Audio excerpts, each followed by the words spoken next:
Today we're in Swanley in Kent with Mr. John Powell. How you doing? Very well, how are you yourself? Yeah, good. Glad to be working, glad to be alive, you know. Definitely, the truck's looking great. Yeah. Been a busy boy over winter, haven't you? Well, yeah, I think the fact that we're not racing has helped us out a little bit. We got to a point where we thought we was going to be ready, but you know, obviously the COVID's come in, so it's allowed us to do a lot more stuff that we wouldn't normally do, to be fair. So, new engine. It's not an easy feat to put one of those in and get them running. So no, we'll have a look at that in a bit, but I think that's great what you've been doing with the new Cummins. But John, yourself, you've been one of the truck racing originals, really, haven't you? Your family was involved in the sport from the early 90s. Yeah, 1984 or 85, I believe, was the first one at Brands. I was about 15 years old then, actually, going back. So, yeah. I mean, I've seen it change a lot through the years. Yeah.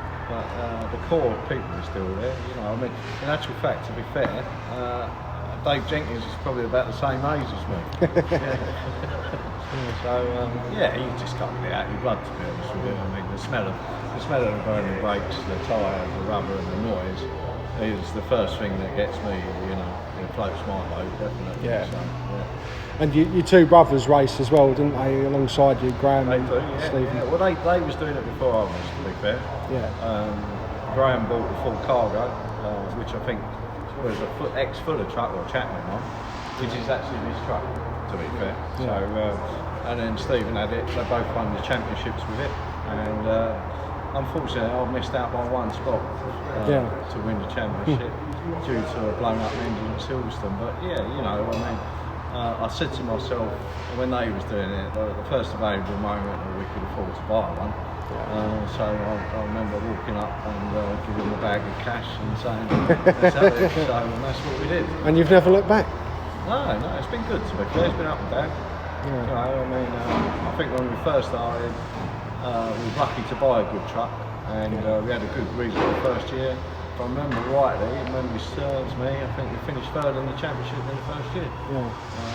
Third or fourth, I think it was. But this being an ex-Chapman chassis, I mean, it's so rich in history. They were brilliant trucks back in the day, weren't they? Yeah. In Class A in British truck racing in Europe. But it's nice to see, even though you've updated it with the DAF LF cab, it's got that sort of cargo essence that it started off with, a nice light cab on top of.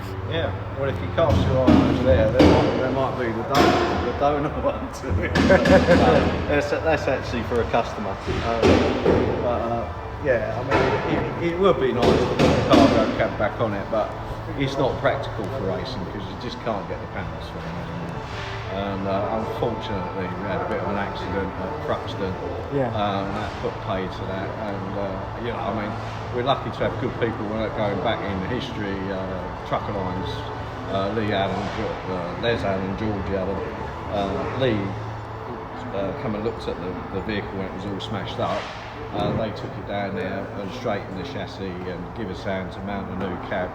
And that goes back to the same sort of, we was both the same age when we was at Silverstone. Well, I think that's what's fascinating about truck racing. I mean, even people that don't compete anymore, they're still around and about the place, aren't they, helping out in different ways? They've got a lot of help for anybody involved in truck racing. I mean, currently they're helping Simon Cole out. You know, he's done geometry work on this. He's had numerous other vehicles down there, Tony Smith. Loads of people say he's the go-to man down this end of the country if he gets some damage. So. Yeah, proper old school engineering. And to say the job you've got on here, truck racing, is a bit niche would be an understatement, isn't it? I said to say truck racing is a bit niche would be a bit of an understatement. Yeah, I think. I mean, the majority of people are involved one way or another in the truck industry, so you kind of need the tools and the equipment to work on them, you know, plus the transportation of them. Yeah, I don't see a lot of car people coming in to truck racing. You know, commercial workshop like what we do, we've got all the tools and the equipment pretty much to fabricate and weld and, you know, build stuff to our spec really. So, yeah. No, and that's a vital part of it. I mean, just the sheer size of them, you need so much infrastructure, didn't you, to support the racing, and it's all outside work at the track. They can't fit in garages like cars either, can they? No, exactly. I mean, everything's heavy, you know, so if you think you're going to get your 2-ton jack underneath it and start jacking it up, it's not going to happen. So, you know, I mean, all the guys there, they're all geared up for it, you know, so, I mean, when we first started, I think we had a 2-ton bottle jack, you know, and a box of spanners, and we've progressed as we've gone. You know, you have to raise your profile now. So we've got a dedicated service van that we use and take to the circuit, and that drives all the compressors and the air tools and everything that we require to keep it running, basically. And you got some great sponsors as well on board, haven't you, with regards to tooling and commercial workshop? Well, I think you know, when we first started out, I think it's like anything. It takes a long time for people to understand who you are, and you know, we have been reasonably competitive. So that's been good for us. We also attended quite a few shows. CV show was one, and that was good for us. Yeah. We came away with 3 or 4 really good sponsors. You know, I mean, Midland Calipers have stuck by us through thick and thin. Mick Bunny himself is a legend. Yeah. You know, old school logic. New school business, you know, and whenever we need anything, he's there on tap for us. And he's a good friend as well, you know, so they're good. Thompson's as well, you know. We do work for Thompson's. We also repair tippers, so we've built up a bit of a relationship with them, and they've stood by us. Very good company. You need to go to their outfit because it's amazing. Yeah, I've heard. Over there, plasma cutters and presses. The press is about 20 foot long, and it'll just press a complete side of one tipper body, you know. Christian Kelly's also told me a good story of a nice little visit you guys had once to Midland Caliper Centre. Yeah. You lit up the industrial estate. We went up there, 3 of us, dropped it off the trailer, and went around the industrial estate.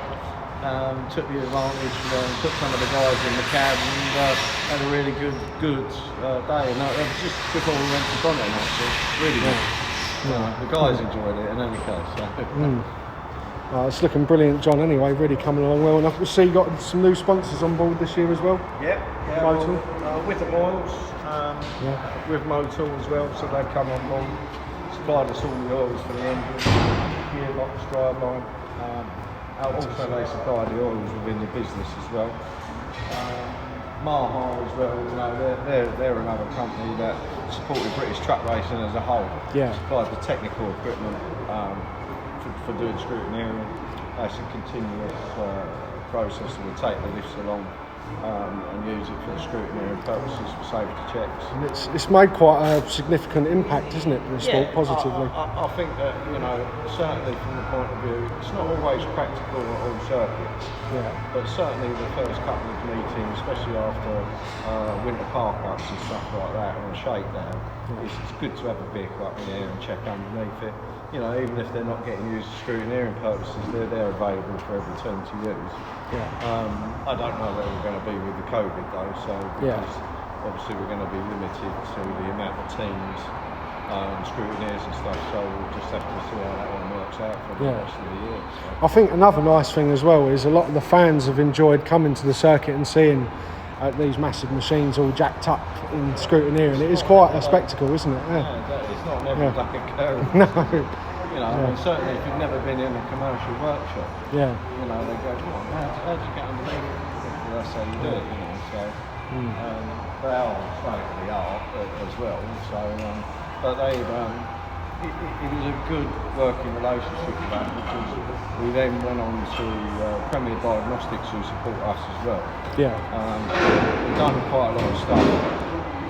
Last year with fuel testing, bringing in GTL into the championship to try and reduce carbon footprint.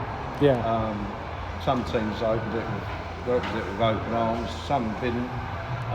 It certainly worked for us, and it kept the smoke down. You know, definitely, so. and there's a marked improvement definitely across the field last year. I mean, I think there was about 4 or 5 teams that were running the old mechanical engines, and it certainly made an advancement in not thick black smoke, but it's actually the particulates that are in the smoke Yeah. that make the difference. So if you're using an alternative fuel, you don't actually get the heavy metal particulates in. Yeah, and looking at the competitiveness of the timesheets last year as well, it certainly didn't seem any performance had dropped off. Everyone had was a little bit of lesser performance at top end, but you can sacrifice being in the pits for a black flag or continue going racing. You know, so. That had become quite commonplace over the last couple of years, wasn't it? But rightly so, because obviously the sport wants to keep its image up, doesn't it? Well, I mean, as a result of that, we've now secured a full sponsorship of Green Bio Diesels, Green D Bios.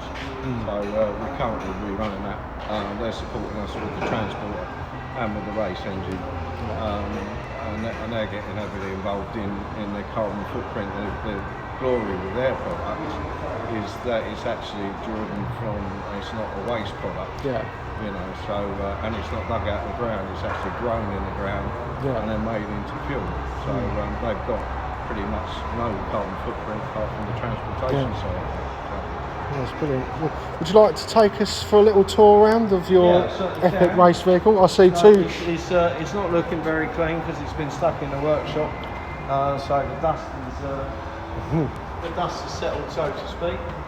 It's worth mentioning though, you do take enormous pride in your race vehicles, and they're always immaculate. We've actually not been in a position to move it, so we're now coming towards the end of getting it ready. As you can see, there's some pipes popping out, which we're repiping it front to back. Over the years, it just gets cutting and grinding. There's a few little pop holes that come in the pipe, so we decided to run it front to back and tidy it up. We can see two enormous air filters at the front here from K&N.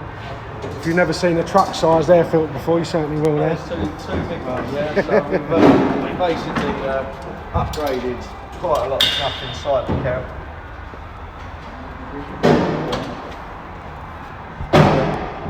We've gone. Can you 2 seconds?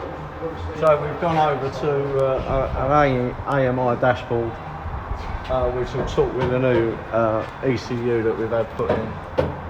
We've also had an integrated system that powers up all our water brakes, electrics, which minimises all the wiring inside the cab. We can put the water on timers.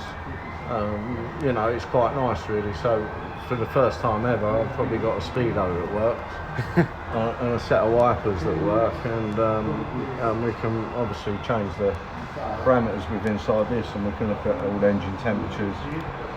As well as lap timing, you know, as waiting to pull in the pits and say, how did I do? I think that doesn't work anymore.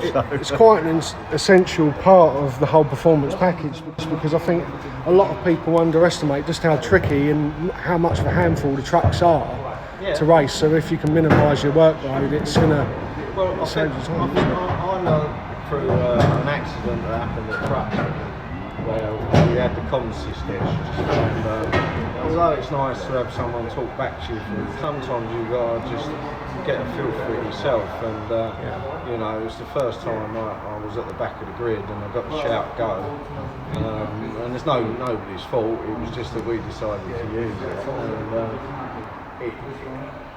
I think if I'd have judged it a little bit differently, someone might not have had an accident, but it was really competing for, you know, top lines in the championship at the time, and every little part counted. So by using this system, we should be able to see the lap time and come back with the footage from the camera and sit down and assess, you know, where you're going wrong and what corners, etc., etc. And that is the way it's going. Yeah, definitely.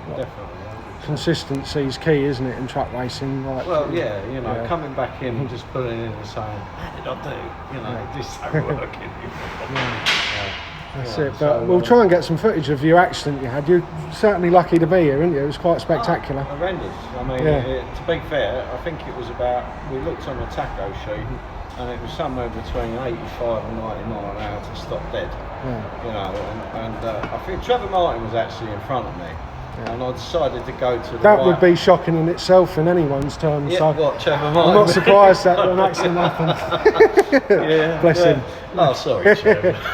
We love you, Mr. Vicar. Don't worry. Yeah. So, but I'd made the beeline to go up to the right of him, and then obviously as I was going to go right, he went right, and he was missing the guy in front, and there was just nowhere to go. Yeah. By that time, there's just a cloud of white smoke, and all I see was a flash of blue, and unfortunately Andrew was there, side on, and we just managed to put the handbrake on, turn, and stop it, and then brotherly love basically decided to come from the back over, landed on the roof of the cab, and it's one of those moments. To be fair, they got their lorries all done and went back out. Ours was a bit too far gone. So. Cabless. yeah. What was it like being in there? Well, I bet it was quite a... At first, I did. Didn't really know what happened. I think I had a spark out for a short period of time. You know, just the jolt of it and the shock. I don't remember seeing the windscreen flying through the air at 20 foot. You know, with the Lantern Recovery logo on it. But I've seen the pictures of it. But if you actually look in the footage, you can see that my head's touching the roll cage. You know, so where it's trying to push you out of the seat. So life-saving bit of equipment, to isn't the it? cage, and the build and the safety devices that we have fitted, basically. And as much as we miss the cargo cab, it has taken you onto a new era, isn't it? It was the start of the rebuild with the LF and that. Yeah, I think that you can. I was already contemplating doing a recap in any case, because it was just getting to the point where, Andrew said that it was a brand new cargo cab, so like rocking all shit. No, I remember you mentioning before it was very difficult. But I drove it for a year, just looking, going, please don't fall into it. You know, because you just don't want to do anything with that. It's not good for racing. No. With these panels now, they're all replaceable. So Sacrificial. It's a narrow cab as well, so that aids from damage on the doors. So, Mr. Powell, if we focus ourselves onto the centre of the chassis, I see a lovely new Cummins ISG engine in there. Certainly is, So I think it's the next generation Powell round. It's the way forward, really, to be fair. The old engine was okay, but it's so frustrating having people coming past you. You ain't got enough speed. They do, although they're still very impressive performance-wise, the old Cummins M11, they are hard work, aren't they, to maintain and keep fresh? Well, they're not so much hard work to maintain because they stay running all the time, the electronic. But with the upgrade that they put in the ECU, very hard to combat some smoke and delay on boost and the throttle pedal. And it comes with having to drive the wheels off of it to keep the revs up the top. And then, you know, it's okay in a straight line, but where you need the power is coming out of the corner on the drop of the gear and put foot down and go. And from that point of view, it just got so frustrating. You know, if we could found a way forward to go and do some other work with it. However, the engine was manufactured, I think it's about 15 years old in its manufacturing process. And you still use it today in generators. It got to the top of its limit, basically. You know, where you was going to get it, and then it started getting a little bit unreliable. So, I mean, I'm not saying that there was anything wrong with it, because we passed it on, sold it on, and it's actually sitting in Eric Cecil. And those guys think that they can go a little bit and get some more power out of it. But, for me, it just got to the end of its life. Yeah, I think as we were saying with Craig Reed the other day with his engine as well, to see something new like this entering Division 2, I mean, it's so relevant, isn't it? It's one of Cummins' world-class engines. I mean, together with the manifold that Simpson made us. That's beautiful. You know, I mean, there's a work of art there in itself. A bit of a trial run. We decided to put it out on the side of the chassis. It's the straightest possible run for the pipes. It could do with going up a little bit maybe, but we decided to leave it as it is and see what happens. You know, we've obviously put a bracer on it and just hope that someone don't come in there and hit it, but you know, if they come in that far, the rest of it will be fucked in any case, so you won't have to worry about it. Have you done many modifications to the engine as of yet, or? I can't really tell you that, so to be fair. So we have actually. Yes. Yeah, there's a few. Yeah. It's I great mean, to see. the thing is, it's like, because the modern technology now, most of the stuff that you can alter about is going to be done through the ECU in any case, and through certain sensors, so we can work with those. We've got the capability now. We've invested in some Adaptronics ECU through Rue Bowser, who absolutely knows his. Yeah, he's brilliant. Yeah, he's absolutely top man. He's hooked us up with these drivers for the engine, to drive the injectors. And I'll show you a little bit. We'll set it all up and put the computer on.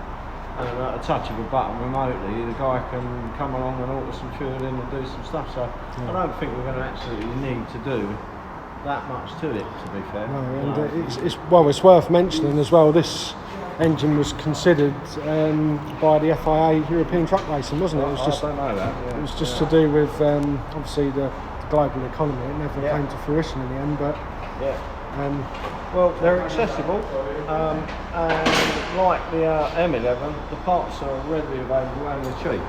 I do feel that you've got to go with something that, when it goes wrong, it's easy to repair. Definitely, cheap to repair. So this is on par with the M11 cost-wise, the pistons, injectors, and stuff like that. So I'm looking forward to it. Hopefully, don't have to fix it in any case, and it just keeps going. Yeah, but that's an essential component into winning championships, isn't it? Reducing your time where you're fussing around with stuff, and that's what you want. That's the whole idea. You're going there to enjoy it. I mean, if you've got to say, weekend underneath it working, you don't get to race. What's the fun in that? I see a lovely new Owen Developments turbo on there as well. Yeah. Is this T6 size, the same as the Cummins M11? Yeah, it's exactly the same one. We had that left over, and we decided to run that as an option and see where we're at. According to Rude, it's the right one. Yeah. If it makes that noise and goes fast, we'll be all right. If it don't, is the ISG a 12 litre as well? 12 litre. Yeah, so you should definitely notice some torque improvement as well over the M11. Yeah, well, they don't rev out as high as the M11. Yeah. So, the fact of that is that it should be lower down torque delivery, which is what we've been looking for in any case. Yeah. So. Have you done many modifications to the chassis over winter? No, I'd like to have washed it though. As she left the race circuit. So as it left the race. This is 2019 genuine race grime. I don't think that's probably a bit of Pembury there. Is it? Yeah, we didn't go out of ground. I've got to say, there was a bit of Thruxton over there somewhere as well. You really impressed at Pembury both times in 2019. You had some cracking battles there, didn't you? It's one of them circuits that this truck goes around, and it's always gone round it well. It suits my style of driving. Yeah. And I just feel comfortable there. The worst circuit for me, I've got to say, hands down, is the local one, Brands Hatch. I've been in love with it. I've had some good battles with John Bowler in the wet, and hats off to John. He got it together, and I just watched him piss off on some grass in front of me, and then I sort of thought, oh dear. And then I did exactly the same thing on the next corner. Yes. So it was torrential rain running across the circuit. It was, and I think we're all quite surprised John hasn't recently been sponsored by Red Bull, because he certainly got some wings last year, didn't he?